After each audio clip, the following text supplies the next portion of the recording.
সম্প্রতি আচরণবিধি লঙ্ঘন করে সড়কের উপর জনসভা এবং ভুরিভোজের আয়োজন করেন গাজীপুরের শ্রীপুর উপজেলার চেয়ারম্যান প্রার্থী জামিল হাসান দুর্জয়। এমন অভিযোগ পেয়ে সেখানে হাজির হন নির্বাহী ম্যাজিস্ট্রেট, কিন্তু উল্টো ম্যাজিস্ট্রেটকেই হুমকি দেন দুর্জয়।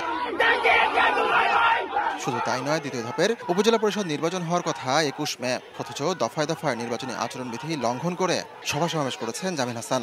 ২ দফা আর্থিক জরিমানা করার পরও বন্ধ করেননি সভা সমাবেশ। সেই প্রেক্ষিতে বুধবার কমিশনে তলব করা হয় দুর্জয়কে। নিজের ব্যাখ্যা কমিশনে জানিয়ে গণমাধ্যমকে এড়াতে কমিশন ভবনের এক্সিট সিঁড়ি ব্যবহার করে আগারগাঁও ছাড়েন দুর্জয়।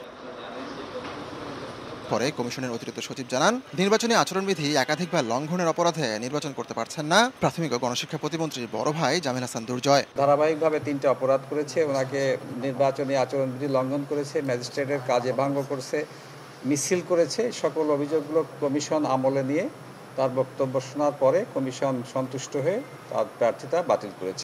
দেশের ১ নম্বর গ্লুকোজ ব্র্যান্ড গ্লুকোম্যাক্সটি একই এনার্জিতে এলো নতুন প্যাকে। একই দিন তলব করা হয় বরিশাল ৬ আসনের সাংসদ আব্দুল হাফিজ মল্লিককে। তার বিরুদ্ধে অভিযোগ, ৮ মের উপজেলা পরিষদ নির্বাচনে তিনি প্রকাশ্যে ভোট দিয়েছেন। কমিশনের কাছে ভুল স্বীকার করেন এই আইন প্রণেতা।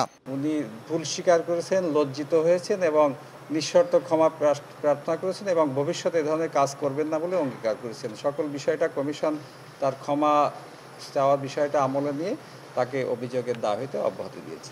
কমিশনের কাছে ক্ষমা চাওয়ায় হাফিজ মল্লিককে অভিযোগ থেকে অব্যাহতি দেন নির্বাচন কমিশন। হাতিকুর রহমান তমাল, সময় সংবাদ, ঢাকা।